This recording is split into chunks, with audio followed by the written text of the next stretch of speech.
Hi guys, പത്തനംമാറ്റ സീരിയലിലെ ഒരു പുതുപുത്തൻ വിശേഷത്തിലേക്ക് എല്ലാവർക്കും സ്വാഗതം. ഒരു അടിപൊളി എപ്പിസോഡ് വിശേഷത്തിലേക്കാണ് നമ്മൾ പോകാൻ പോകുന്നത്. എന്താണെന്ന് വെച്ചാൽ, അബിയാണ് ചന്തുമോളുടെ അച്ഛൻ എന്നുള്ള വിവരം കൂടി കനകയും ഗോവിന്ദനും ഒക്കെ അറിഞ്ഞിരിക്കുകയാണ്. അബിക്ക് തന്നെ ഒരു സംശയം തോന്നി തുടങ്ങുകയാണ് കേട്ടോ, എല്ലാവരും ഇത് അറിഞ്ഞിട്ടുണ്ടോയെന്ന്. അങ്ങനെയാണെങ്കിൽ അബിയുടെ നിലനിൽപ്പിന് വേണ്ടിയിട്ട് അനഘയും ചന്തുമോളെയും അപായപ്പെടുത്താൻ ശ്രമിക്കാൻ തുടങ്ങുകയാണ്. അങ്ങനെ ചന്തുമോളെ തട്ടിക്കൊണ്ട് പോവാണ് അബി. അപ്പോൾ നമ്മുടെ നന്ദുവാണ് പുറത്തിറങ്ങുന്നത് കേട്ടോ. നന്ദുവും അതുപോലെ തന്നെ നയനയും കൂടി പോയിട്ട് ചന്തുമോളെ അബിയുടെ താവളത്തിൽ നിന്ന് പിടിച്ചുകൊണ്ട് വരികയാണ്. ആ ഒരു വിശേഷങ്ങളിലേക്കാണ് നമ്മൾ പോകുന്നത്. നമ്മുടെ വീഡിയോ ഇഷ്ടമായാലൊന്ന് ലൈക്ക് ചെയ്യണേ, ചാനൽ കൂടി ഒന്ന് സബ്സ്ക്രൈബ് ചെയ്ത് സപ്പോർട്ട് ചെയ്യണേ. അങ്ങനെ കനകയോടും ഗോവിന്ദനോടും നയന വാ തുറന്ന് പറയാണ് കേട്ടോ, അബിയാണ് ചന്തുമോളുടെ അച്ഛൻ, അല്ലാതെ ആദർശേട്ടനല്ല. ആദർശേട്ടൻ ഒരു തെറ്റും ചെയ്തിട്ടില്ല എന്നൊക്കെ. അപ്പം ഗോവിന്ദനും കനകയും അത്ഭുതപ്പെട്ടു പോവാണ്. എന്നിട്ടും ഞങ്ങൾ ആദർശിനോട് ഇങ്ങനെ മോശമായിട്ട് പെരുമാറിയല്ലോ എന്ന് പറഞ്ഞിട്ട് ഗോവിന്ദൻ കൈയൊക്കെ കൂപ്പി ആദർശിനോട് മാപ്പ് ചോദിക്കുന്നുണ്ട് കേട്ടോ. കനക പറയുന്നുണ്ട്, അബി ഇങ്ങനെ ചെയ്യുമെന്ന് ഞങ്ങൾക്കറിയായിരുന്നു. അബിയാണെന്ന് ഞങ്ങൾ ആദ്യമേ അറിഞ്ഞിരുന്നെങ്കിലും ഞങ്ങൾക്കതൊരു പ്രശ്നമാകില്ലായിരുന്നു. പക്ഷേ ആദർശ് ഇങ്ങനെ ചെയ്യുമെന്ന് വിചാരിച്ചപ്പം അതൊന്നും ഞങ്ങൾക്ക് ചിന്തിക്കാനേ പറ്റിയില്ല എന്ന് പറയാണ്. അങ്ങനെ എല്ലാം സോൾവ് ആവുകയാണ്. നമ്മുടെ നന്ദു പറയുന്നുണ്ട്, അബി ഇത്ര കള്ളനാണെന്ന് ഞാൻ വിചാരിച്ചില്ല. അവൻ ഇതുപോലൊരുത്തനായി പോയല്ലോ.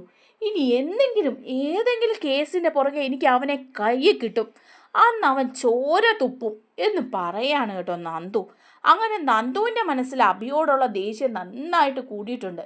ഇനിയിപ്പോൾ ഏതെങ്കിലും ഒരു കേസിലോ, ജ്വല്ലറി കേസിലോ മറ്റേതെങ്കിലും ഒരു കേസിലോ നന്ദുവിന് അബിയെ കിട്ടുകയാണെങ്കിൽ അബിയുടെ പരിപ്പിളക്കി വിടുമെന്നുള്ള കാര്യത്തിൽ യാദർശ് അങ്ങനെ തിരിച്ച് അനന്തപുരിയിലേക്ക് പോവാണ്. എന്നാൽ നയന ഇന്നൊരു ദിവസത്തേക്ക് നന്ദാവനത്തെ തന്നെ നിൽക്കാമെന്ന് പറഞ്ഞ് അവിടെ തന്നെ നിൽക്കുകയാണ് ചെയ്യുന്നത്.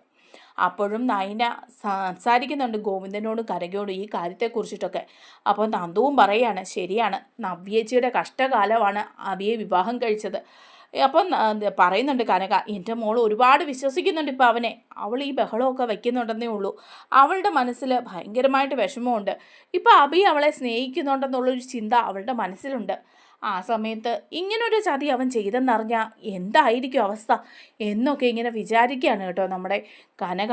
അപ്പോൾ നയനയും പറയുന്നുണ്ട്, ശരിയാ, അതുകൊണ്ടാണ് മുത്തശ്ശൻ പറഞ്ഞത് ഇങ്ങനൊരു കാര്യം ചെയ്യണമെന്ന്. ഉടനെ തന്നെ സത്യങ്ങളൊന്നും വെളിപ്പെടുത്തേണ്ടെന്ന് മുത്തശ്ശൻ പറഞ്ഞതുകൊണ്ടാണ് ഞാനും ആദർശേട്ടനും അത് മറച്ചു വെച്ചത്. കാരണം നവ്യേച്ചി കുഞ്ഞുമായിട്ട് അവിടെ വന്ന് കയറുമ്പോൾ തന്നെ ഇങ്ങനൊരു പ്രശ്നം ഉണ്ടായാൽ എന്താ ചെയ്യുക നവ്യേച്ചി? ആ കുഞ്ഞിനെ എടുത്തുകൊണ്ട് നവ്യേച്ചി എങ്ങോട്ടാണ് പോവാന്ന് പോലും പറയാൻ പറ്റില്ല. അതുകൊണ്ടാണ് ഞങ്ങൾ അങ്ങനെ ചെയ്തതെന്ന് പറയാണ്.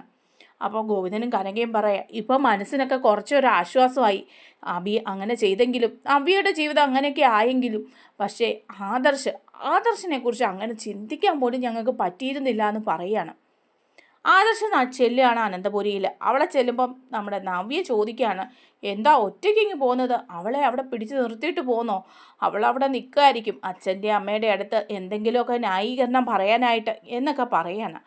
അപ്പം ആദർശ് പറയുന്നുണ്ട്, നയനെ ഒരു ദിവസം അവിടെ നിൽക്കട്ടെ എന്ന് ചോദിച്ചു, അതുകൊണ്ട് അവൾ അവിടെ നിൽക്കുകയാണ്, അല്ലാതെ ഇപ്പം ഒന്നുമില്ലെന്ന് പറയാണ്. അപ്പോൾ നവ്യ പറയുന്നുണ്ട്, നാണം കെട്ടല്ലേ അവിടുന്ന് പോകുന്നത്? നിങ്ങൾക്ക് നാണമില്ലേ അവിടെ ചെന്ന് അച്ഛൻ്റെ അമ്മയുടെ മുമ്പിൽ ഞെളിഞ്ഞിരിക്കാനായിട്ട്? നയനയോട് എന്ത് ക്രൂരതയാണ് നിങ്ങൾ ചെയ്തത്? എന്നിട്ട് പിന്നെ അവിടെ ചെന്ന് ഇങ്ങനെ ഇരിക്കാൻ നിങ്ങൾക്ക് ഒരു മടിയും തോന്നുന്നില്ലേ എന്നൊക്കെ ചോദിക്കുക.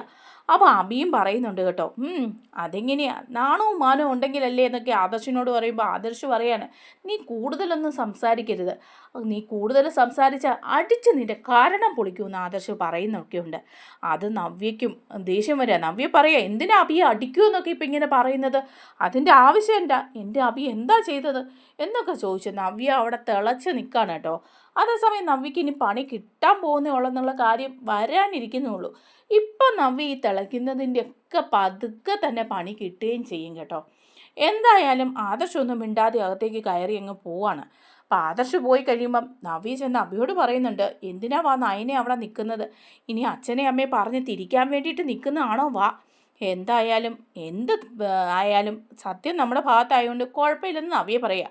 അപ്പോൾ അബിക്ക് ഒരു ശകലം പേടിയൊക്കെ തോന്നുകയാണ് കേട്ടോ. അബി മനസ്സിലിങ്ങനെ വിചാരിക്കുക, എന്തിനായിരിക്കും അവൾ അവിടെ നിൽക്കുന്നത്? ഇനി അവനും അവന് സത്യം അറിയാവോ? അവനിപ്പം ഇങ്ങനെ എന്നോട് സംസാരിക്കണം എന്നുണ്ടെങ്കിൽ എന്തെങ്കിലും വിവരം അവന് കിട്ടിയിട്ടുണ്ടാവുമോ? പിന്നെ എല്ലാവരുടെയും മുമ്പിൽ ഇത് മറച്ചു വെക്കുകയാണോ? ഇനി അവിടെ നന്ദാവനത്തിൽ ചെന്ന് നയനി ഈ സത്യങ്ങളൊക്കെ പറഞ്ഞിട്ടുണ്ടാവുമോ? എന്തായാലും അവിടെ ചെല്ലുമ്പം കാര്യങ്ങളൊക്കെ അറിയാൻ പറ്റും എന്നിങ്ങനെ അബിയും വിചാരിക്കുന്നുണ്ട് കേട്ടോ. അങ്ങനെ അബിയുടെ മനസ്സിലാകെ ടെൻഷനായിട്ട് ഇരിക്കുകയാണ്. ചന്തുമോളയുടെ അച്ഛൻ അബിയാണെന്ന് എല്ലാവരും അറിഞ്ഞു എന്നുള്ള കാര്യത്തിൽ.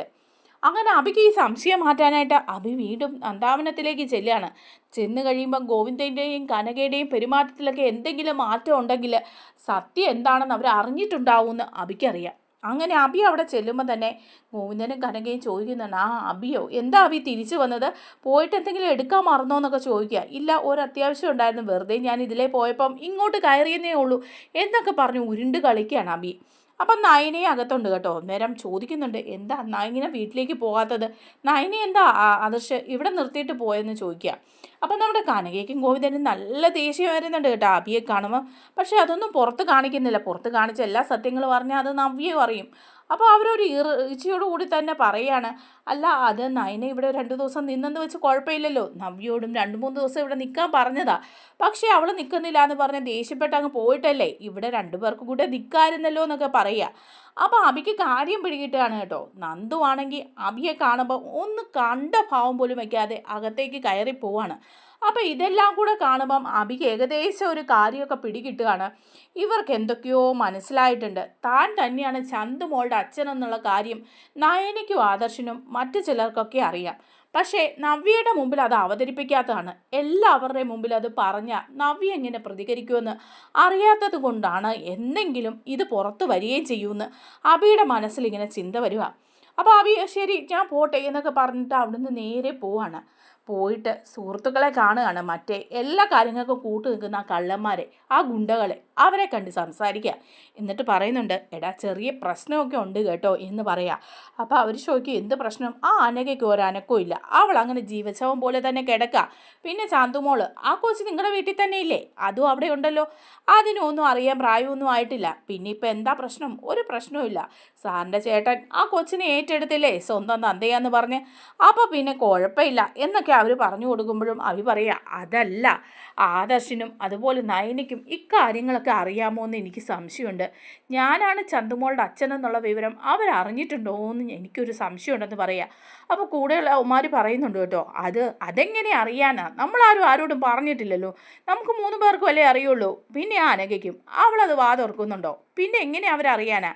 അതൊക്കെ സാറിന് വെറുതെ തോന്നുന്നതാ എന്ന് പറയാം. അപ്പോൾ അബി പറയുക, അങ്ങനെ തോന്നുന്നൊന്നും അല്ല, നിങ്ങൾക്കൊക്കെ അറിയാമല്ലോ, മുത്തശ്ശനും ആദർശവും ഒക്കെ വിചാരിച്ചാൽ ഈ കാര്യം ഈസി ആയിട്ട് തെളിയിക്കാവുന്നതേ ഉള്ളൂ.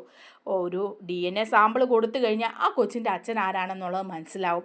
ഇനിയിപ്പം എൻ്റെയും ആ കൊച്ചിൻ്റെയും കൂടെ സാമ്യം ചെയ്ത് നോക്കിക്കഴിഞ്ഞാൽ അപ്പം കിട്ടും. അതിനുള്ള ബുദ്ധിയൊക്കെ ആദർശനും മുത്തശ്ശനും ഒക്കെ ഉണ്ട്, ചെയ്യാനുള്ള കഴിവുമുണ്ട്. എന്നിട്ടും എന്തുകൊണ്ടാണ് അവരതൊന്നും വ്യക്തമാക്കാതെ ഇരിക്കുന്നത് എന്ന് ചോദിക്കുകയാണ്.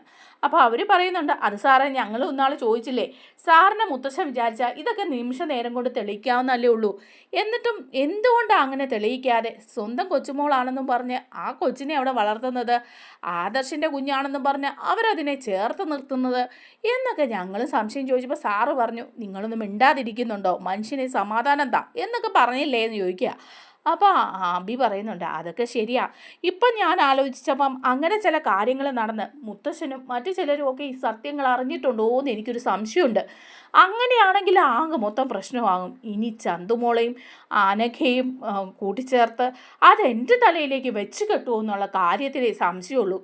ഇപ്പോഴത്തെ സാഹചര്യത്തിൽ അങ്ങനെ ഒരു നാണക്കേട് ഉണ്ടായാൽ പിന്നെ നവ്യ കൊച്ചിനെ എടുത്തുകൊണ്ട് വീട്ടിലേക്ക് പോകും. ആ കൊച്ചും നവ്യയും പോകുന്നതിൽ എനിക്കൊരു പ്രയാസവും ഇല്ല. എൻ്റെ കുഞ്ഞാണെങ്കിലും എനിക്കതിനോട് ഒരു ആത്മാർത്ഥത ഉണ്ടായിട്ടൊന്നുമല്ല ഇപ്പം ഞാൻ ചേർത്ത് നിർത്തിയിരിക്കുന്നത്.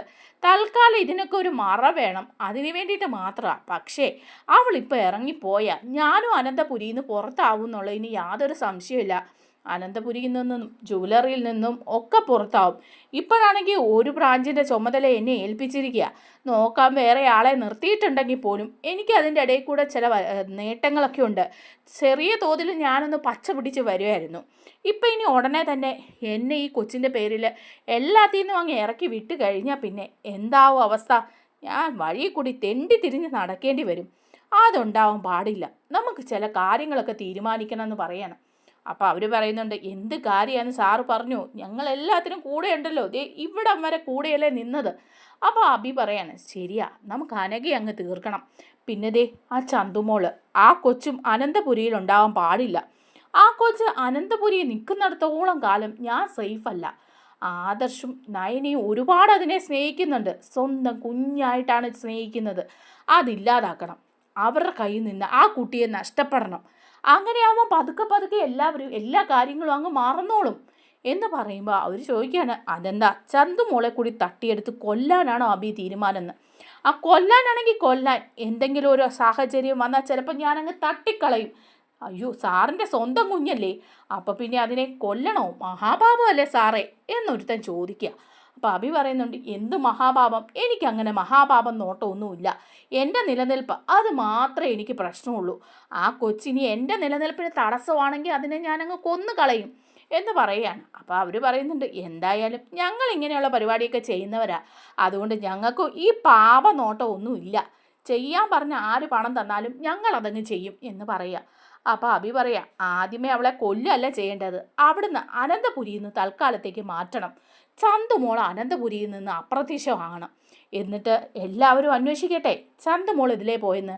ഒരു രഹസ്യ താവളത്തിൽ നമുക്ക് തൽക്കാലം അതിനെ പാർപ്പിച്ച് വളർത്താം. അതിനുശേഷം മറ്റെവിടെയെങ്കിലും ഏതെങ്കിലും ഒരു അനാഥാലയത്തിലോട്ടോ മറ്റോ ഒക്കെ എങ്ങോട്ടെങ്കിലും ദൂരോട്ട് മാറ്റാം. ചന്തുമോൾ അനന്തപുരി വരാൻ പാടില്ല. അങ്ങനെ ആവുമ്പം കാര്യങ്ങളൊക്കെ അങ്ങ് എല്ലാവരും മറന്നോളും. പിന്നെ ചന്തുമോളുടെ അച്ഛൻ എന്നൊരു പ്രശ്നമില്ലല്ലോ, അനങ്ക, അവൾ കുറച്ച് ദിവസം കൂടി കിടക്കട്ടെ. അതിനുശേഷം അവളെ നമുക്ക് ആരും അറിയാതെ അങ്ങ് തീർക്കാം. ഈ ഒരു ഇത് കഴിയുമ്പം അവളും അങ്ങ് മരിച്ചു, അതേ അത്രേ ഉള്ളൂ. പിന്നെ ചന്തുമോളുമില്ല, അനഘയുമില്ല, കുഞ്ഞിൻ്റെ അച്ഛനുമില്ല, പിന്നെ എനിക്കൊരു പ്രശ്നവും ഇല്ല എന്ന് പറയാണ്. അപ്പോൾ അവർ പറയാം, സാറിൻ്റെ ബുദ്ധി കൊള്ളാം, എന്തായാലും സാറിൻ്റെ മുത്തശ്ശന് ഭയങ്കര ബുദ്ധിയാണെന്ന് പറഞ്ഞു കേട്ടിട്ടുണ്ട്. ആ ബുദ്ധിയൊക്കെയാണ് സാറിന് കിട്ടിയിരിക്കുന്നതെന്ന് ചോദിക്കുമ്പം അബി പറയാ, അതിന് അയാളുമായിട്ട് എനിക്ക് എന്തെങ്കിലും ബന്ധമുണ്ടോ? എൻ്റെ അമ്മ അയാൾ ദത്തെടുത്ത് വളർത്തിയതാ, പിന്നെ എങ്ങനെ മുത്തശ്ശനാവും? പിന്നെ അയാളുടെ ബുദ്ധി അതാ ആദർശനാണ് കിട്ടിയിരിക്കുന്നത്. എനിക്കതിലും വലിയ ബുദ്ധിയാണ് കിട്ടിയിരിക്കുന്നത്, ഇത്തിരി കുരുട്ടു ബുദ്ധി എന്നൊക്കെ അബി അവിടെ പറയുന്നുണ്ട്. അങ്ങനെ അവർ തീരുമാനിക്കുകയാണ് കേട്ടോ, ചന്തുമോളെ തട്ടിക്കൊണ്ട് പോകാനും തട്ടിക്കൊണ്ടുപോയി എവിടെയെങ്കിലും ഒളിത്താവളത്തിൽ താമസിപ്പിക്കാനും പതുക്കെ ഏതെങ്കിലും ഒരു അനാഥാലയത്തിലോട്ട് മാറ്റി ചന്തുമോൾ തന്നെ ഉണ്ടോ എന്ന് എല്ലാവർക്കും സംശയമാകുന്ന രീതിയിലേക്ക് ഈ പ്രശ്നം ഒഴിവാക്കാനും ഒക്കെ അബി ചിന്തിക്കുകയാണ്. അങ്ങനെ അബി എങ്ങനെയും ചന്തുമോളെ മാറ്റണമല്ലോ. അപ്പോൾ അവരോട് പറയാണ്, ചന്തുമോളെ എങ്ങനെയെങ്കിലും ഞാൻ അനന്തപുരിയിൽ നിന്ന് എടുത്ത് പുറത്തു കൊണ്ടുവരാം, എന്നിട്ട് നമുക്ക് രഹസ്യ താവളത്തിൽ കൊണ്ട് താമസിപ്പിക്കാം. നിങ്ങൾ ആ കൊച്ചിൻ്റെ കാര്യങ്ങൾ കുറച്ച് നാളത്തേക്ക് നോക്കണം. ഈ പ്രശ്നം ഒന്ന് അടങ്ങി വരുന്ന സമയത്ത് കുട്ടിയെ നമുക്ക് മറ്റെങ്ങോട്ടെങ്കിലും മാറ്റിയേക്കാം. അങ്ങനെ ആവുമ്പോൾ പിന്നെ ആ വിഷയം അവിടെ തീരും. പിന്നെ അനഘ മാത്രമല്ലേ ഉള്ളൂ, അത് നമുക്ക് തീർക്കാം എന്നൊക്കെ പറഞ്ഞ് ഇവരിങ്ങനെ ചിന്തിക്കുക. അങ്ങനെ ചന്തുമോളെ എങ്ങനെയെങ്കിലും എടുത്തോണ്ട് അബിക്ക് പോകണമല്ലോ. അങ്ങനെ വീട്ടിൽ ചെല്ലുകയാണ്.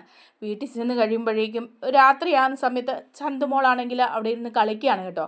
അപ്പോൾ എല്ലാവരും വേറെ അവനവൻ്റെ റൂമിലൊക്കെ. അപ്പോൾ ചന്തുമോൾ ഒറ്റയ്ക്ക് ഇരിക്കുന്നതുകൊണ്ട് അബി അങ്ങോട്ട് ചെല്ലുക.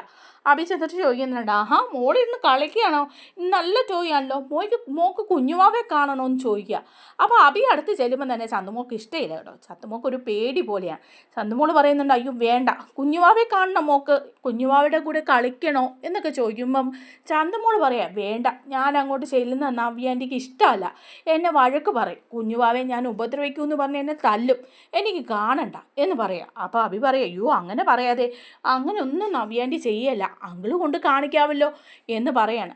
അപ്പോൾ എന്നിട്ട് ചന്തുമോളോട് പറയാം, വാ മോള് വാ എന്ന് പറയാം. അപ്പോൾ ചുറ്റും പുറമൊക്കെ എന്നെ നോക്കിയിട്ട് ചന്തുമോളെ എടുത്ത് വെളിയിലോട്ട് കൊണ്ടുപോകണം അബി.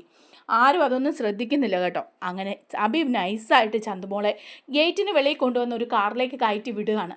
അതാ ഗുണ്ടകളാണ് കേട്ടോ. ചന്തുമോളെയും കൊണ്ട് അവിടെ നിന്ന് അങ്ങ് പോയി. പിന്നെ അബി ആ സമയം അവിടെ ഉണ്ട്. അപ്പോഴൊക്കെ അത് കഴിയുമ്പോൾ ചന്തുമോളെ അവിടെ എങ്ങും കാണുന്നില്ല. നയനയാണെങ്കിൽ ഭക്ഷണം കൊടുക്കാൻ വേണ്ടിയിട്ട് ചന്തുമോളെ നോക്കിക്കൊണ്ട് വരികയാണ്. എന്നിട്ട് ചന്തുമോളെ എന്ന് അവിടെ എല്ലാം വിളിക്കുന്നുണ്ട്, അവിടെ എങ്ങും കാണുന്നില്ല. അത് കഴിയുമ്പോൾ ദേവയാനിയോട് ചെന്ന് ചോദിക്കുന്നുണ്ട്, അമ്മേ ചന്തുമോളെ കണ്ടോ, ഇവിടെ ഇരുന്ന് കളിക്കുന്നുണ്ടായിരുന്നല്ലോ, ഇപ്പോൾ കുഞ്ഞിനെ കാണുന്നില്ലെന്ന് പറയുമ്പോൾ ദേവയാനി പറയാം, അവൾ മുത്തശ്ശൻ്റെയും മുത്തശ്ശിയുടെയും റൂമിൽ കാണും, അവൾ അവിടെയല്ലേ കിടക്കുന്നത് സ്ഥിരം, അങ്ങോട്ട് പോയി കാണും മോളെ എന്ന് പറയുകയാണ്. അങ്ങനെ നയന അവിടെ ചെന്ന് മുത്തശ്ശനോടും മുത്തശ്ശിയോടും ചോദിക്കുകയാണ്, ചന്തുമോളെ കണ്ടോ എന്ന് ചോദിക്കുക. ഇവിടെ ഉണ്ടായിരുന്നു, ഇപ്പോൾ കാണുന്നില്ലല്ലോ, ഈ രാത്രിയിൽ കുട്ടി എവിടെ പോകാനാ എന്നൊക്കെ ഇങ്ങനെ പറയുമ്പോൾ മുത്തശ്ശൻ പറയുന്നുണ്ട്, അവിടെ എവിടെയെങ്കിലും കാണുന്നേ, ചിലപ്പം നവ്യയുടെ കുഞ്ഞിനെ കാണാൻ അങ്ങോട്ട് കയറി പോയിട്ടുണ്ടാവും, അവിടെ ഒന്ന് ചെന്ന് നോക്കാൻ പറയുകയാണ്. അങ്ങനെ നയനെ എല്ലായിടത്തും ചന്തുമോളെ വിളിച്ച് നോക്കി നടക്കുക. അപ്പോൾ ജലജ വന്നിട്ട് ചോദിക്കുക, എന്തിനാണ് ഈ കിടന്ന് ചന്തുമോളെ എന്നും പറഞ്ഞ് വിളിച്ച് കൂവുന്നത്? ആ കൊച്ചു ഇവിടെ എവിടെയെങ്കിലും കാണും, അത് ഇവിടുന്ന് എവിടെ പോകാൻ ഈ രാത്രിയിൽ എന്ന് ചോദിക്കുക. അപ്പം നയന പറയുന്നുണ്ട്, അത് അപ്പച്ചി ഇവിടെ എല്ലാം നോക്കി എങ്ങും കാണുന്നില്ല മോളെ എന്ന് പറയാണ്. കാണുന്നില്ലെങ്കിൽ അത് ആ മുറ്റത്ത് എവിടെയെങ്കിലും കാണും, ആ ഗ്രൗണ്ടിലോ എവിടെയെങ്കിലും എന്തെങ്കിലും വായി നോക്കിയിരിക്കാൻ പോയിട്ടുണ്ടാവും എന്ന് പറയുക. അപ്പം നയന പറയുന്നുണ്ട്, ഈ രാത്രിയിൽ അവൾ എങ്ങോട്ടും ഇറങ്ങി പോകാറില്ലല്ലോ, ഇപ്പം പിന്നെ എവിടെ പോയതായിരിക്കും എന്ന് പറയാണ്. അപ്പോൾ ആദർശ് പറയുന്നുണ്ട്, ഞാൻ പോയിട്ട് ഗ്രൗണ്ടിലൊക്കെ ഒന്ന് നോക്കാം, ഗാർഡനിലൊക്കെ ഒന്ന് നോക്കട്ടെ എന്ന് പറഞ്ഞിട്ട് പോവാം. അങ്ങനെ പോയി ഗാർഡനിലൊക്കെ നോക്കുന്നുണ്ട് ചന്തുമോളെ, പക്ഷെ എങ്ങും കാണുന്നില്ല. നയനിയാണെങ്കിലും വിളിച്ചു കൂവി നടക്കുക. എല്ലാവരും ആകെ ടെൻഷനിലാവുകയാണ് കേട്ടോ. മുത്തശ്ശനും മുത്തശ്ശിയൊക്കെ ഇറങ്ങി വരിക. മുത്തശ്ശൻ പറയുക, പിന്നെ കുട്ടി എവിടെ പോയി എന്നിങ്ങനെ പറയുകയാണ്. അപ്പോഴും എല്ലാവരും പറയുന്നുണ്ട്, കുട്ടി എവിടെ പോയെന്നും പറഞ്ഞ് ഇങ്ങനെ അന്വേഷിക്കുക, എങ്ങും കാണുന്നില്ല. അവസാനം മുത്തശ്ശൻ പറയാണ്, ഈ കാര്യത്തിൽ നമ്മളൊന്ന് തീരുമാനിക്കണം, നമ്മൾ ഉടനെ തന്നെ പോലീസ് പരാതി കൊടുക്കണമെന്ന് പറയുക. അപ്പോൾ ഉടനെ നയനയും പറയാം, ശരിയാ നമുക്ക് പരാതി കൊടുക്കാം, നന്ദുവിനെ വിളിച്ച് ഞാൻ പറയാം എന്ന് പറയാണ്. അപ്പോൾ ആദർശ് പറയുന്നുണ്ട്, ഞാൻ തന്നെ നന്ദുവിനെ വിളിച്ച് പറയാം, കുട്ടി ഇവിടുന്ന് ആരെങ്കിലുമൊക്കെ എടുത്തുപോട്ട് പോകാനുള്ള സാധ്യതയൊക്കെ ഉണ്ടല്ലോ എന്ന് പറയാണ്. അങ്ങനെ ഉടനെ തന്നെ നന്ദുവിനെ വിളിച്ച് പറയാണ്. അപ്പം നന്ദു പറയുന്നുണ്ട്, അയ്യോ ഞങ്ങളൊന്ന് അന്വേഷിക്കട്ടെ, ഏതെങ്കിലും റൂട്ട് പോയിട്ടുണ്ടോ എന്നൊക്കെ അറിയാമല്ലോ എന്ന് പറഞ്ഞിട്ട്, ഇപ്പോൾ ഒരുപാട് രാത്രിയായല്ലോ, അതുകൊണ്ട് അന്വേഷിക്കട്ടെ പെട്ടെന്ന് തന്നെ എന്ന് പറയാം. അങ്ങനെ നന്ദു എല്ലാം ഇങ്ങനെ അന്വേഷിക്കുകയൊക്കെ ചെയ്യാണ്. അത് കഴിയുമ്പം നന്ദു അനന്തപുരിയിലേക്ക് തിരിച്ചു വരിക. അനന്തപുരി വന്നിട്ട് അവിടെയൊക്കെ സെർച്ച് ചെയ്യുന്നൊക്കെ ഉണ്ട്. അങ്ങനെ നോക്കുമ്പം നയന പറയുക, നന്ദു ചന്തുമോളെ കാണുന്നില്ല, ചന്തുമോളെ കാണാതെ എനിക്ക് പറ്റില്ല എന്ന് പറയാണ്. അവളെ അപായപ്പെടുത്താനൊക്കെ സാധ്യതയുണ്ട് എന്നിങ്ങനെ പറയുക. അപ്പോൾ അപായപ്പെടുത്താൻ സാധ്യതയുണ്ടെന്ന് പറയുമ്പോൾ നന്ദുവും പറയും, ശരിയാ ചേച്ചി, എനിക്കും അക്കാര്യത്തിൽ സംശയമുണ്ട്, ഇവിടെയുള്ള ചിലരെ തന്നെ എനിക്ക് സംശയമുള്ളതെന്ന് പറയാം. അത് കേൾക്കുമ്പോൾ ജലജ അങ്ങോട്ട് ചാടി വീഴുക. നീ എന്താ പറഞ്ഞാൽ ഇവിടെയുള്ള ചിലരെ തന്നെ സംശയമുണ്ടെന്നോ? അത് ഞങ്ങളെയൊക്കെ ആയിരിക്കുമല്ലോ ഉദ്ദേശിച്ചത്, ഞങ്ങൾക്ക് ആ പീറ കൊച്ചിനെ അപായപ്പെടുത്തിയിട്ട് എന്ത് കിട്ടാനാന്ന് പറ എന്നൊക്കെ പറയുമ്പോഴേക്കും നന്ദു പറയാം, നിങ്ങൾ തൽക്കാലം ഒന്നും മിണ്ടാതിരിക്കുക, ഇവിടെ ആരാത് ചെയ്തത് എന്താ ചെയ്തതെന്ന് തെളിയട്ടെ, അതിനുശേഷം കാര്യങ്ങളൊക്കെ പറയാമെന്ന് പറയാണ്. അങ്ങനെ അബിയാണെങ്കിൽ ആകെ മൊത്തം പരിങ്ങിയിരിക്കുകയാണ് കേട്ടോ. അതേസമയം നന്ദു അത് കഴിഞ്ഞ് അങ്ങ് പോവുക. പക്ഷെ നന്ദു നല്ല രീതിയിൽ തന്നെ അബിയെ ബാച്ച് ചെയ്യുന്നുണ്ട്. അപ്പം നയന പറയുന്നുണ്ട്, നന്ദു നീ എന്തെങ്കിലും വിവരം കിട്ടുകയാണെങ്കിൽ എന്നെയും കൂടി അറിയിക്കണം, ഞാനും വരാം നിൻ്റെ കൂടെ ചന്തുമോളെ തിരയാനായിട്ടെന്ന് പറയാണ്. അപ്പം നയനയോട് പറയുന്നുണ്ട് നന്ദു, വേണ്ട ചേച്ചി ഇവിടെ ഇരുന്നോ, ഞാൻ പോയിക്കോളാം എന്നിങ്ങനെ പറയുക. അങ്ങനെ ഇരിക്കുന്ന സമയത്താണ് കേട്ടോ അബി പോകുന്നതായിട്ടുള്ളത് CCTV ദൃശ്യങ്ങളൊക്കെ നന്ദു കാണുന്നത്. നന്ദു അബിയെ വാച്ച് ചെയ്യുന്നുണ്ടായിരുന്നു. അപ്പോൾ അബി ഒരു സ്ഥലത്തേക്ക് ഇങ്ങനെ പോവുകയാണ്. ഒറ്റപ്പെട്ട് കിടക്കുന്ന ഒരു വീടാണ്, അവിടെ കൊണ്ടുവന്നാണ് ചന്തുമോളെ നിർത്തിയിരിക്കുന്നത് കേട്ടോ. അവിടെ ചെന്ന് അവർക്ക് നിർദ്ദേശങ്ങൾ കൊടുക്കാൻ വേണ്ടിയിട്ട് ഫോൺ പോലും ചെയ്യാതെ പോവാണ് അബി. ആ സമയത്ത് നയനയെ വിളിച്ചിട്ട് നന്ദു പറയുന്നുണ്ട് കേട്ടോ, അത് ചേച്ചി അബിയെ തന്നെയാണ് സംശയം, അബി ഇപ്പോൾ ഈ വെളുപ്പാങ്കാലത്ത് എവിടെയോട്ടോ പോയിട്ടുണ്ട്, അവനെ ഞാൻ വാച്ച് ചെയ്യുന്നുണ്ട്, അവൻ്റെ പുറകെ 2-3 പോലീസുകാരെ മഫ്തിയിൽ വിട്ടിട്ടുമുണ്ട്, അവനവിടെ ഒഴിഞ്ഞൊരു കെട്ടിടത്തിലേക്കാണ് പോയിരിക്കുന്നത്, ചന്തുമോൾ അവിടെ തന്നെ കാണുമെന്ന് പറയാം. അപ്പം നയന പറയാം, ഞാനും വരാം, ചന്തുമോളെ വിളിക്കാനായിട്ട് ഞാനും നിൻ്റെ കൂടെ വരാം, അവിടെ കാണുമായിരിക്കും, അവനിനി കുട്ടിയെ അവിടെ വെച്ച് എന്തെങ്കിലും ചെയ്യുമോ, പെട്ടെന്ന് തന്നെ നന്ദു എന്ന് പറയാം. അപ്പം നന്ദു പറയും, ശരി പോകാമെന്ന് പറയുന്നത്, ഞാനും കൂടി വരാമെന്ന് പറഞ്ഞ് നിർബന്ധപൂർവ്വം നയനയും കൂടി നന്ദുവിൻ്റെ കൂടെ പോവാണ് കേട്ടോ. അങ്ങനെ അവർ രണ്ടുപേരും പോലീസ് ജീപ്പിൽ പോയി അവിടെ ആ ഒഴിഞ്ഞ വീട്ടിലേക്ക് ചെന്ന് കയറുമ്പം ചന്തു മോളും ഉണ്ട് അവിടെ മറ്റേ ഗുണ്ടകളും അതുപോലെ അബിയും ഉണ്ട് കേട്ടോ. അബി ഇവരെ കണ്ട് ഞെട്ടിപ്പോവാണ്, എന്താ ചെയ്യേണ്ടതെന്ന് അബിക്ക് അറിയാമല്ല. നന്ദുവും പോലീസുകാരും എല്ലാം കൂടെ വന്നപ്പോഴേക്കും അബി അനങ്ങാതെ നിൽക്കുക. നന്ദു പറയാ, എടാ അബി നീ എന്തിനാണ് ചന്തു മോളെ തട്ടിക്കൊണ്ട് വന്നത്, നീയല്ലേ ഇതിൻ്റെയൊക്കെ പുറകില്ലെന്ന് ചോദിക്കുക. അപ്പോൾ ഉടനെ അബി പറയാ, ഞാൻ ചന്തുമോൾ ഇവിടെ ഉണ്ടെന്ന് അറിഞ്ഞ് വന്നതാണ്, അല്ലാതെ ഞാൻ തട്ടിക്കൊണ്ട് വന്നതൊന്നും അല്ലെന്ന് പറയുന്നു. അപ്പോൾ നന്ദു CCTV ദൃശ്യങ്ങളൊക്കെ കാണിച്ചു കൊടുക്കുകയാണ്. നീയല്ലേ കുട്ടിയെടുത്ത് കാറിൽ കയറ്റി വിട്ടത്, നീ ഓർത്തത് ഇതൊന്നും ആരും അറിയില്ലെന്നാണോ, നിൻ്റെ കുഞ്ഞ് തന്നെയല്ലേ ഇത്, എന്നിട്ടല്ലേ ഇതിനെ ആദർശേട്ടൻ്റെ തലയിൽ കെട്ടിവെച്ചത്, എന്നിട്ട് അതും പോരാഞ്ഞിട്ട് ഈ പിഞ്ചു കുഞ്ഞിനെ കൊന്നു തള്ളാൻ നീ എടുത്തോണ്ട് വന്നതല്ലേ എന്ന് ചോദിക്കുക.